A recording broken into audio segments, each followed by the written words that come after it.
예, 트럼프 대통령이 화요일과 수요일에 네덜란드에서 열리는 나토 정상회담에서 일본, 한국, 호주 그리고 뉴질랜드의 지도자들과 회담을 갖고 싶어 한다라고 군사동맹과 관련된 소식통을 인용해 니케이 아시아가 오늘 23일자로 보도를 했습니다.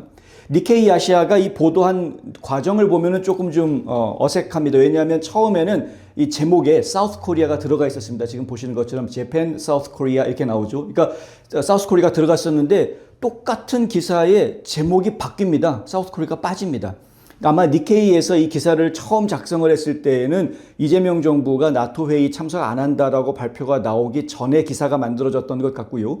그런데 이제 한국에서 이재명 대통령이 나토 회의 안 가겠다라고 결정한 보도가 나오니까 니케이에서 이제 제목을 바꿀 수밖에 없었던 뭐 그런 상황이었던 것 같습니다. 이것 좀 다 코미디. 하여간 그 이재명 대통령이 취임한 이후로 지금 뭐 한국 정치와 관련해서 코미디가 좀 많습니다. 국제사회에서는. 그런데 어쨌든 기사 내용에 들어가면 기사 내용은 변하지 않았습니다. 그대로 나옵니다. 이 기사 첫 줄이 바로 이 내용인데요. 지금 이제 트럼프 대통령이 한국에다가 제안을 했다라는 이야기입니다. 여기 보면은 seek라고 나오죠. 트럼프 seeks, 구한다라는 뜻입니다. 결국은 뭐냐면 제안을 했다라는 이야기입니다.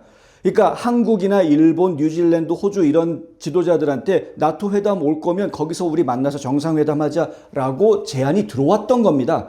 하지만 이재명 한국 대통령 22일 서면 브리핑을 통해서 이 대통령은 취임 직후에 산적한 국정 현안에도 불구하고 그간 이 대통령의 나토 정상회의 참석을 적극 검토해왔다. 그러나 여러 국내 현안과 중동 정세로 인한 불확실성 등을 종합적으로 고려해 이번에는 참석을 도저히 할 수 없는 상황이라고 판단했다. 이렇게 발표를 했습니다. 네. 아니 뭐 국내 현안 산적한 게 뭐 지금 갑자기 생긴 겁니까?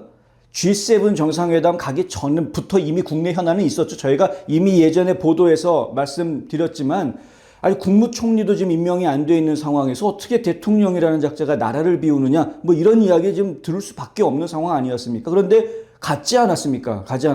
그리고 나토도 가겠다고 했고 왜 갑자기 나토는 안 가겠다고 하느냐? G7 가가지고 헛발질만 하고 꼬다놓은 보릿자루 모양 아무런 대화도 나누지 못하고 그냥 빌빌거리고 있다가 돌아와 놓고 왜 나토는 갈 것처럼 얘기하다 왜 갑자기 또 안 가겠다고 그러냐 이거죠. 지난주 캐나다에서 열린 G7 정상회의에서 트럼프 대통령과의 회담이 불발로 끝나면서 나토 정상회의는 이재명 대통령 취임 이후 첫 한미 정상 간 만남이 될 것으로 기대를 모았었습니다. 대신 용산 대통령실은 23일 위성락 국가안보실장을 이 대통령 대신해서 파견하겠다 이렇게 발표를 했습니다. 일본에서는 이시바 시게루 총리가 참석합니다. 하기로 결정이 됐습니다. 일본에서는. 이 국민의힘은 23일 이재명 대통령이 북대서양 조약기구 나토 정상회의에 불참하기로 결정한 것을 명백한 오판이다 이렇게 비판했습니다. 김용태 비상대책위원장이 페이스북에 이런 글을 올렸는데요. 대한민국 외교의 정체성을 훼손하고 국가안보에도 중대한 위협을 초래할 수 있는 잘못된 판단이다. 나토 참석을 제고해 주길 바란다 이렇게 썼습니다. 그리고 이번 나토 정상회의에 우리나라 대통령이 3년 만에 불참하게 된다면 동맹국인 미국을 비롯해서 유사 입장국들은 한국이 그야말로 한반도 이외의 국제 사안에 더 이상 관심을 두지 않는 것으로 오해할 수 있다. 이렇게 썼습니다. 뭐 김용태 입장에서는 그렇게 얘기할 수 있는지 모르겠는데 어차피 이재명 주변에 뭐 국제 사회가 들어오지를 않습니다. 눈에. 이 우물안 개구리가 되어져 있는 모습. 저희 그 유진철 회장이 NMP 뉴스하고 제 인터뷰하면서 이런 방송을 여러 차례 해드린 적이 있었죠. 도대체 국제사회의 감각이라고는 눈을 뭐 아무리 찾아봐도 찾아볼 수가 없는 뭐 그런 상황. 지금 대한민국이라는 땅 안에서는 하고 있는지 모르겠으나 하지만 국제사회에서 대한민국의 위상은 아주 땅 바닥으로 추락하고 있는 아주 뭐 도대체 바닥이 어딘지 보이지 않게 지금 추락하고 있는 이러한 모습을 보여주고 있는 것이다 이거죠. 자, 근데 김용태 위원장이 아주 중요한 이야기를 꺼냅니다. 더 나아가 대한민국 외교의 무게추가 중국과 러시아 쪽으로 기우는 것은 아닌지에 대한 의구심도 커질 수 있다. 이렇게 이야기하고요. 우리 스스로 운신의 폭을 좁히는 어리석은 선택이 될 수 있다. 이렇게 비난했습니다. 문제는 앞으로도 현 정부가 우크라이나, 대만, 중동 등 글로벌 이슈에는 소극적으로 대응하고 북한을 위시한 한반도 이슈에만 매몰되지 않을까 하는 우려가 깊다는 것이다. 흔들리는 대한민국 외교를 바로잡기 위해 국민의힘 내에 외교안보 역량 강화 특별위원회를 구성하고 외교안보 이슈에 대해 사안별로 꼼꼼하게 검토해 정부에 조언할 수 있도록 하겠다. 이렇게 밝혔습니다. 뭐 국민의힘에서 그럴 뭐 정신이 있나 보죠. 하여간 참 자기 아까입니다. 좀 잘했으면 좋겠습니다만 국민의힘은 어찌됐든 이재명 대통령이 하도 일을 이상하게 하니까 한마디 하고 나온 건 좋습니다. 국회 외교통일위원회 소속의 이 국힘당 의원들도 성명서를 내고 이 대통령이 나토 정상회의에 불참하기로 한 것은 매우 잘못된 판단이다 이렇게 지적합니다. 이번 불참으로 중국과 러시아로부터 한국이 미국의 동맹국 중 가장 약한 고리로 인식되어 도리어 중국과 러시아의 강압 외교 대상이 되지 않을까 걱정이다. 이렇게 이야기합니다. 외신에 따르면 호주, 뉴질랜드 등 여타 인태 국가들은 나토 참석 가능성이 높은데 자유민주 국가 진영의 회동이 된 나토 정상회의에 우리만 빠진다면 대한민국에 대한 국제사회의 시선은 어떻겠나 이렇게 반문을 했다는 것이죠. 국민의힘은 대통령실이 나토 정상회의에 이 대통령 대신 위성락 국가안보실장이 참석한다고 발표한 것에 대해서도 비판했습니다. 최수진 원내 대변인은 국회에서 기자들과 만나 대통령이 대표로 참석하는 것과 안보실장이 참석하는 건 완전히 다르다. 해외에서 바라보는 위상은 다를 것이다. 이렇게 지적했습니다. 정말로 그렇습니다. 당연한 이야기입니다. 대통령이 가는 것과 안보실장이 부통령도 아니고 총리도 아니고 안보실장이 간다. 대통령들끼리 모여가지고 얘기하는데 이제 안보실장 따위가 와가지고 그 자리에서 같이 정상회담을 할 수가 있느냐? 안 되는 거죠. 이 얘기 자체가 안 되는 이야기입니다. 그런데도 불구하고 왜 안 간다고 하느냐? 많은 분들이 SNS상에서 뭐라고 지적을 하고 있느냐? 이게 지금 네덜란드에서 열리고 있는 것이어서 그런 거 아니냐라는 거죠.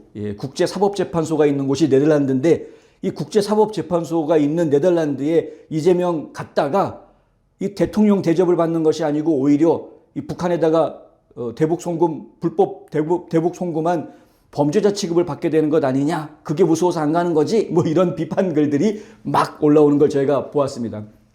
현실적으로 기소가 됐다거나 이런 상황은 아니기 때문에 간다고 해서 갑자기 체포가 된다거나 이런 일들이 벌어지지는 않을 겁니다. 근데 그럼에도 불구하고 지금 이재명 대통령이 몸을 사리는 데는 다른 이유가 있을 것 같다. 그러나 어떤 이유가 됐던 간에 이번에 나토에 불참하겠다라고 결정한 것은 매우 어리숙한 행동인 것은 분명해 보입니다. 왜냐하면 G7과 다르기 때문에 그렇습니다.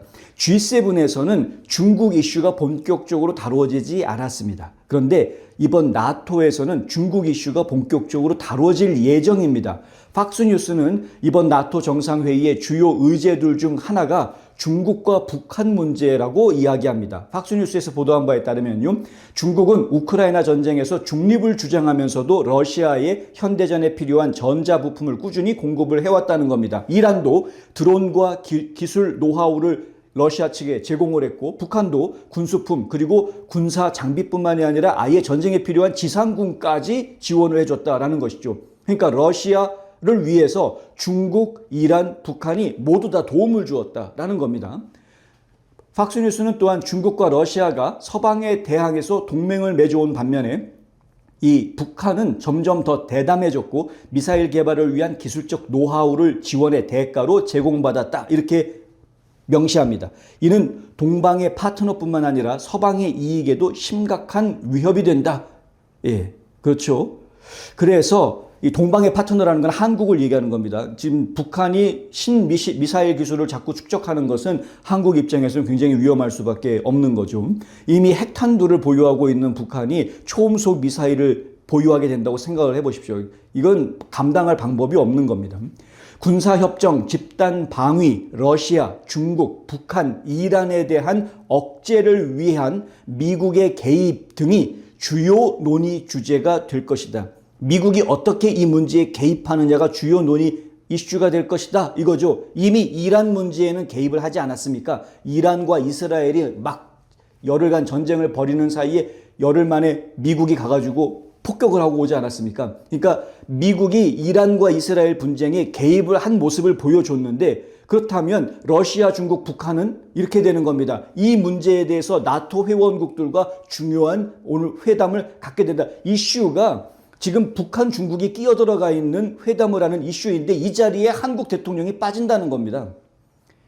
한반도 안보와 관련한 주요 이슈들이 논의되는 자리인데다가 트럼프 대통령 측이 정상회담을 제안했음에도 불구하고 이재명 대통령이 불참을 결정한 배경이 도대체 정확히 무엇이냐라는 궁금증이 커질 수밖에 없다.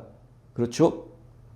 상당히 커질 수밖에 없고 비판도 커질 수밖에 없습니다. G7은 가지 말았어도 안 가도 되는 거였는데 굳이 옵저버 자격으로 가가지고 바보 같은 짓을 하고 왔고, 지금 나토 같은 경우는 필히 가서 참석을 해야 될 중요한 이슈가 있는데도 불구하고 그냥 안 가겠다라고 저러고 엉뚱하게 안보실장 보내겠다라고 하는 이런 희한한 상황이 지금 벌어지고 있다.